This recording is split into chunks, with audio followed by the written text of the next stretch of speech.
తెలుగు రాష్ట్రాల్లో అతిపెద్ద lift manufacturer lifts ట్రై.com dealership కూడా ఇవ్వబడును. పనికి వెళ్లమనడమే ఆ తల్లి తప్పైపోయింది. ఖాళీగా ఉండే బదులు ఏదైనా పని చూసుకోమని సలహా ఇవ్వడమే ఆ తల్లి చేసిన పాపమైంది. క్షణికావేశంలో విచక్షణ మరిచి కొడుకు చేసిన దాడిలో ఆ తల్లి కుప్పకూలింది. అందరూ చూస్తుండగానే క్షణాల్లో ప్రాణాలు విడిచింది. ఈ హృదయ విదారకర ఘటన కాకినాడ జిల్లాలో చోటు చేసుకుంది. ఇతను కొట్టి ఆవిడని గాయపరిచి అపస్మార స్థితిలోకి వెళ్ళిపోయిన తర్వాత మళ్ళీ ఇతనే ఫోన్ చేసి వాళ్ళ తమ్ముడికి చెప్పడం జరిగింది. అమ్మని ఇటు కొట్టి చంపేశాను, నన్ను పదే పదే పని చేసుకోమని అంటుంది, నేను దాంతో విరక్తి చెంది అమ్మని ఇలా చంపానని చెప్పాడు.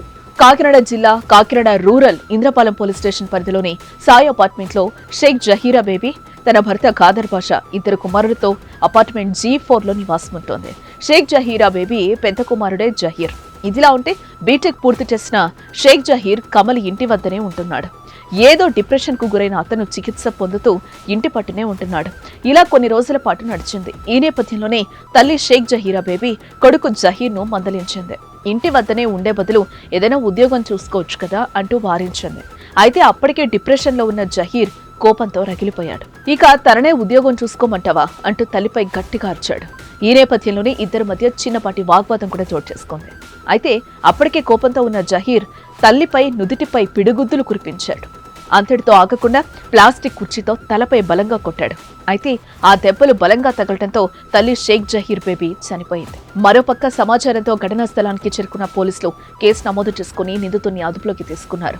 అయితే నిందితుడు మానసిక స్థితి సరిగా లేదని, అదే వ్యాధితో గత కొంతకాలంగా బాధపడుతున్నాడని, కొన్నిసార్లు స్థానికులపై కూడా ఇలానే ప్రవర్తించేవాడంటూ చెప్పుకొచ్చిన పోలీసులు దర్యాప్తులో మిగిలిన విషయాలను వెల్లడిస్తామని చెప్పారు. ఇదిలా ఉంటే జహీర్ తండ్రి ఖాదర్ బాషా కుమారుడు పరిస్థితిపై ఇంట్రెస్టింగ్ కామెంట్స్ చేశాడు.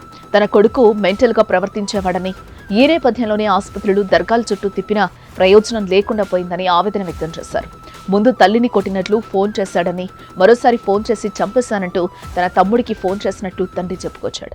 అమ్మ కొట్టాడంటే మా చిన్నోడికి కంగారెడిపోయి అమ్మ కొట్టాడని డాడీ అని అన్నాడు. మళ్ళీ 10 నిమిషాలు పోయిన తర్వాత అమ్మ చంపేశాంట్రా, నేను స్టేషన్కి వెళ్ళిపోయి ప్రవర్తన అంటే ఆడికి కొంచెం సైకిల్ ఉంది సార్. అంటే మెంటల్ హాస్పిటల్ తీసుకెళ్ళి బాగు చేసామండి. 4 నెలలు బాగు చేసాం సార్. మా అది చిన్నవాళ్ళ ఉంది కదా సార్, మానసిక హాస్పిటల్ వైజాగ్ మెంటల్ హాస్పిటల్ అందరూ తీసుకెళ్ళి బాగు చేయించామండి. 4 నెలలు 4 నెలలు ఉన్నామండి. పని పాట మానుకొని ఆడుకోసం అప్పుల పాలు అయిపోయింది. 1,00,000 రూపాయలు అప్పు చేసామండి. అప్పుడు 1,00,000 రూపాయలు ఆ తల్లి అప్పు చేసిందండి. తల్లి అప్పు చేసి మళ్ళీ తీసుకున్నామండి 1,00,000 రూపాయలు. ఇంకా వర్కులు ఇలా ఒప్పుకొని తీసుకున్నాం, మా అంతా మేము తీసుకున్నామండి. అంత చేసినా సరే తల్లిని అంత దారుణం చంపేదండి.